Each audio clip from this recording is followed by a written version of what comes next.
orang yang menyebut dirinya manhaj salaf atau salafi, sampai sekarang saya sudah tanya banyak orang, itu tidak ada yang berani terang-terangan mengatakan mereka mengikut siapa ulama atau siapa imam yang menjadi rujukan mereka.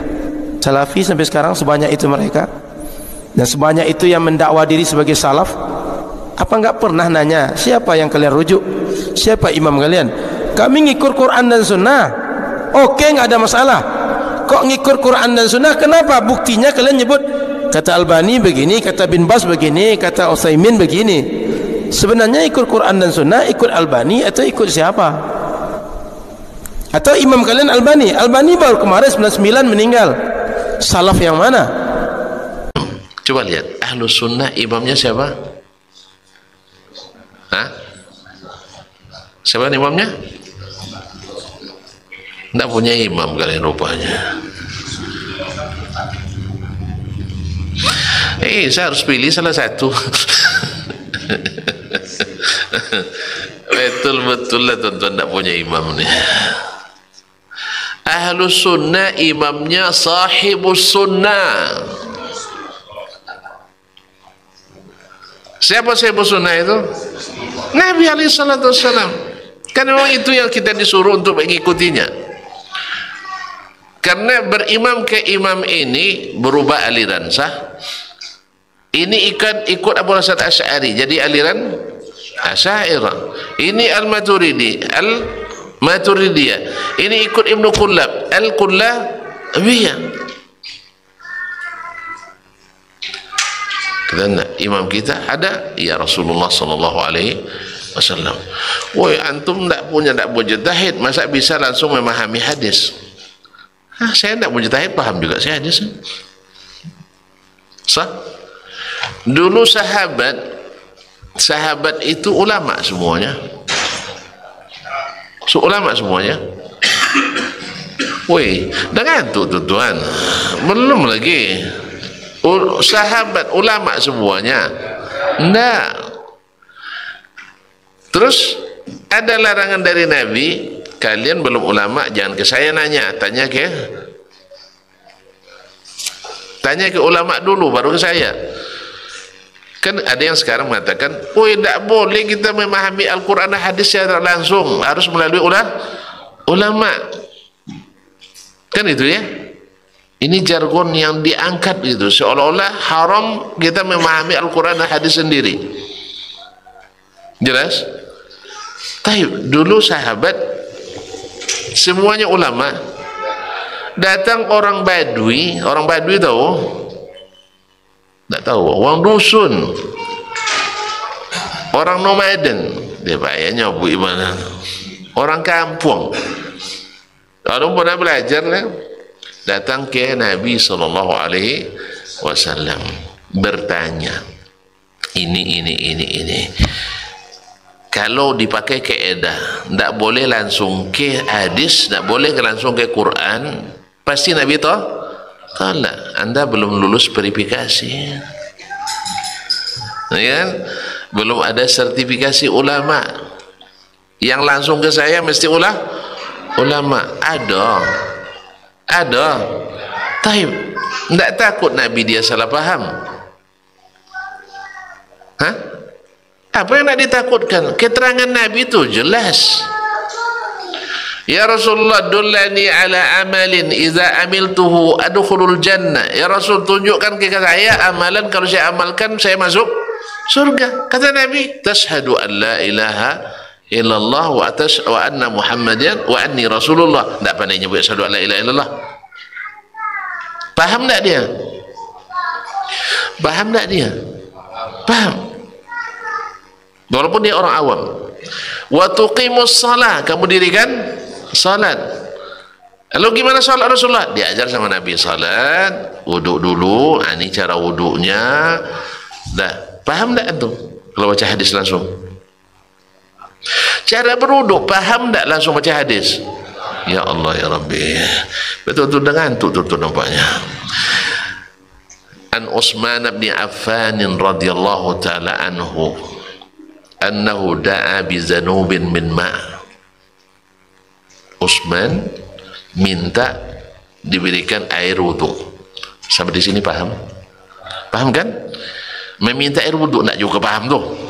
Minta air untuk berwudhu. Perlu juga ulama nanya tuh. Enggak kan? Baik. Summa lagi sudah datang, faghasala yadayhi kharijal ina. Dia membasuh kedua tangannya di luar bejana. Paham? Paham makna di luar? Sopong ke dalam? Enggak kan? Cuci di luar dulu. Apa sebab? Mungkin tangan kotor. Kemudian gharafa ghurfatan biyadaihi. Kemudian dia memasukkan dua tangan ke dalam air tadi bejana. Faghasala wajhahu thalathan. Dia basuh mukanya 3 kali. Paham? Perlu ulama? Perlu mujtahid? Enggak. Thalathan 3 kali. Paham? Baik. Summa ghasalu yadul yumna ila al-mirfaq thalathan.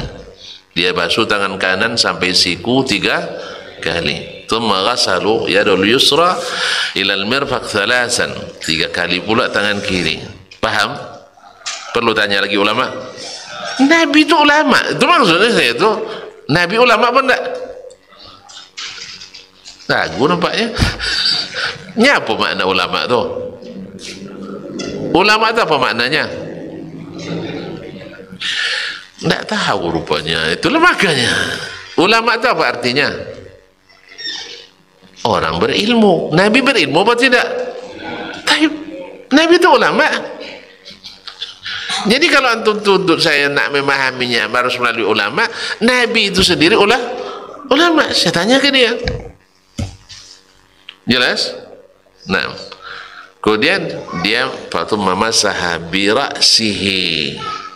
Bada'a bi muqaddami ila qafa thumma adbara bihima. Dia mulai dari depan sampai ke tengkuk, kemudian kembali lagi ke depan. Paham? Thumma ghasala rijlaihi ila al-ka'baini thalathan. Kemudian dia basuh kakinya sampai 2 mata kaki 3 kali. Thumma qala ra'aitu Rasulullah sallallahu alaihi wasallam tawadda'a nahwa wudu'i hadha. Saya melihat Rasulullah berwuduk seperti wuduk saya ini. Dah, paham tak itu berwuduk? Paham? Jelas? Apa bahaya ni? Tuan melarang pula langsung ke hadis. Harus melalui ulama. Tapi kalau nak jadi mufti antum, itu baru harus adu lutut dengan ulama. Adu lutut dengan ulama jadi mujtahid nanti. Ya kalau ada yang kan antum nak bertanya orang ke antum, Ustaz bagaimana kalau basuhnya hanya sekali, ya, satu tidak kan itu? Nah, itu perlu antum jelas. Tapi kalau untuk mengamalkan agama, kebanyakannya bisa dipahami dari Al-Quran dan hadis Nabi alaihissalatu wassalam. Ana masih bingung antara 4 imam, Imam Hanafi, Imam Hambali, Imam Syafi'i, Imam Maliki, mana yang harus ana ikuti? Soalnya ana pernah dengar saya ikut imam. Bukankah kita harus mengikuti Rasulullah SAW? Sebenarnya 4 orang ini yang sudah diakui oleh ahli sunnah wal jamaah bahwasanya mereka imam-imam madhab yang boleh diikutin. Karena keempatnya ini menggunakan dalil Al-Quran dan sunnah. Sekarang di muka bumi ini yang wilayah-wilayah memang subhanallah kayak terpetakan sendiri gitu. Teman-teman di Afrika rata-rata madhabnya Malikiyah, Imam Malik. Teman-teman di Turki dan Eropa Hanafiyah. Teman-teman di Timur Tengah Hanabila, Imam Ahmad. Teman-teman di Asia Tenggara Syafi'iyah, gitu kan? Nah, bagaimana kita harus bersikap? Kita bersikap sebagai penuntut ilmu karena sekarang fasilitas sudah sangat luar biasa ya. Buku-buku mereka bisa kita baca semua. 4 madhab ini kita bisa baca. Bahkan ada sekarang ulama-ulama nulis 1 kitab. Saya punya kitab itu 1, memang agak tebal tapi dalam bahasa Arab. Memang itu fikih 4 madhab sekaligus 1 kitab. Jadi misalnya hukum jual anjing disebut sama dia. Imam Syafi'i bilang begini, ini dalilnya. Imam Ahmad bilang begini, ini dalilnya. Imam Abu Hanifah bilang begini, dan Imam Malik bilang begini, dalilnya. Jadi jelas kita bisa tahu tuh, gitu kan. Sekarang sudah mudah. Nah, cara yang paling bijak adalah jangan salahkan siapapun dari 4 imam ini, karena mereka punya dalil, tapi kita bisa memilih yang paling kuat dalilnya, gitu kan? Jadi misal dalam hukum A misalnya, kita temukan Syafi'iyah yang lebih kuat dalilnya, kita terima mazhab Syafi'i, kita pakai karena dalilnya lebih kuat, gitu kan?